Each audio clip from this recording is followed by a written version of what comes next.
This production is by Monkey in a Wardrobe Productions. I hope you enjoy the film. Sit back and relax and listen to what I have to say.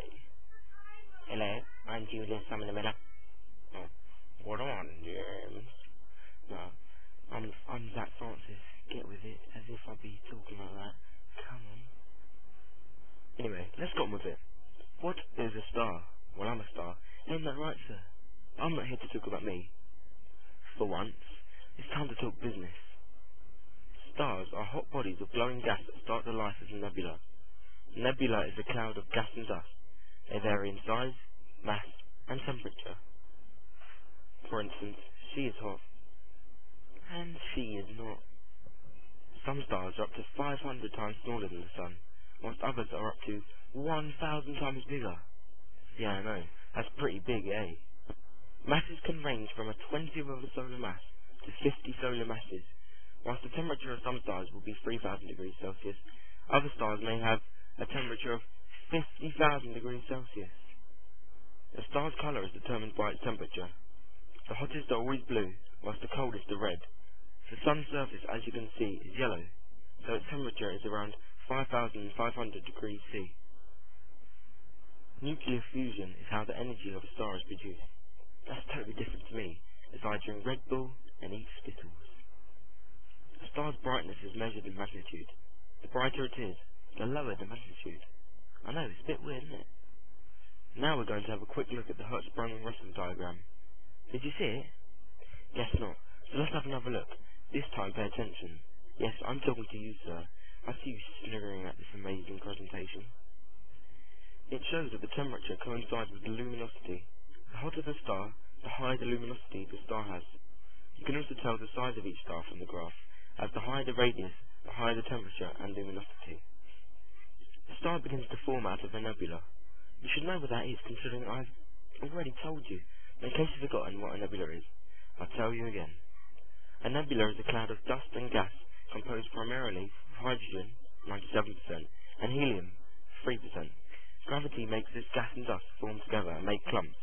As more and more clumps form, they become more and more strongly attracted to each other, and eventually all come together.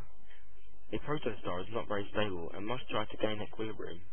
In this case, it is balanced between gravity pulling atoms towards the center and gas pressure pushing heat and light away from the center.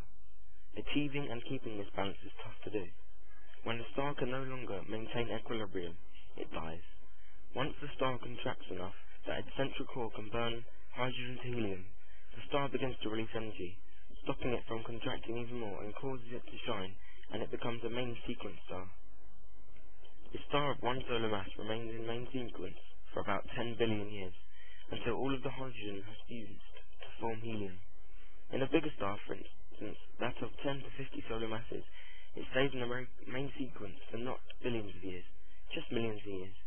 I know, poor stars, they only live millions of years.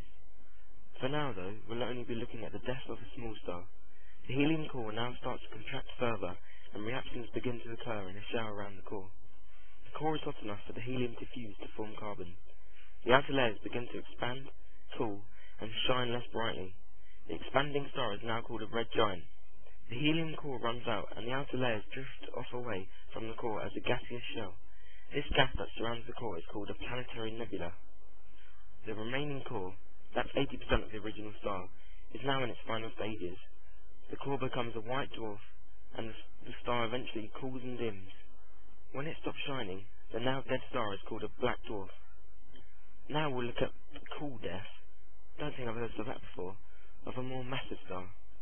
When the gas begins to run out, it becomes a red supergiant and starts off with a helium core surrounded by a shell of cooling, expanding gas. In the next million years, a series of nuclear reactions occur, forming different elements and shells around the iron core. The core collapses in less than 1 second, causing an explosion called a supernova, in which a shockwave blows off the outer layers of the star. Sometimes, the core survives the explosion. If the surviving core is between 1.5 to 3 solar masses, it contracts to become a tiny, very dense neutron star. However, if the core is much greater than 3 solar masses, the core contracts to become a black hole. to you about black holes for years, seeing as I was brought up with my dad telling me about them, and the dangers they bring. But I'll leave that for another time. Thanks for watching.